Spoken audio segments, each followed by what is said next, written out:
Hakuna bomu baya kuliko silaha za kivita kama mmomonyoko wa maadili, kwa sababu bomu hili linaathiri kila kukicha. Na waomba sana waheshimiwa viongozi wa dini, mtusaidie sana kupigana vita ya mmomonyoko wa maadili. Wajibu wa familia hazitekelezi wajibu wake siku hizi kwa kiwango kikubwa, hasa kwetu sisi vijana.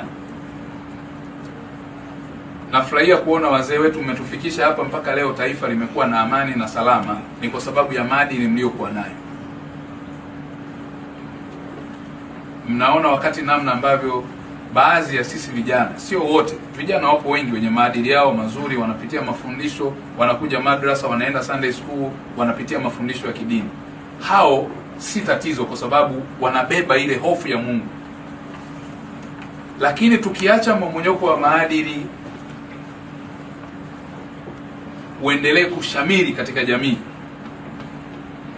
tafsiri yake maaskofu, mapadri, mashehe hamtakuwa salama pia, kwa sababu aidha baadhi ya vijana ambao hatutakuwa na mafunzo ya kiimani tutajiingiza kwenye madawa ya kulevya, tutajiingiza kwenye wizi, tutajiingiza kwenye uporaji, tutajiingiza kwenye ubakaji, tutajiingiza kwenye utapeli, tutajiingiza kwenye maasi na kufika sehemu kuona ni halali kula jasho la mtu kwa kudhulumu.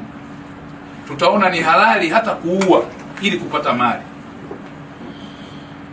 Ni kwa sababu ya mmomonyoko wa maadili.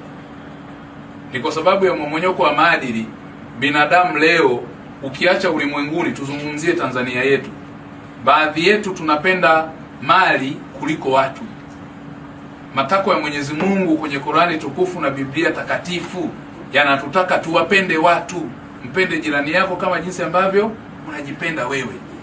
Leo mioyo yetu, si tu ukiacha baadhi ya viongozi, baadhi ya vijana, sisi baadhi ya watu fulani, tunapenda mali kuliko watu, ambacho ni kinyume cha Mwenyezi Mungu. Mungu alisema tupende watu, mali tuzidizae, tuzitumie. Aliumba ulimwengu na akampendeza, akasema sasa hivi vitu vyote vimempendeza. Hakusema amevipenda, vilimpendeza. Konsepti hiyo inaenda kwenye mmomonyoko wa maadili kupitia vyombo vya habari, social media, ambako zamani wazee wangu mnaona nyewe wenyewe.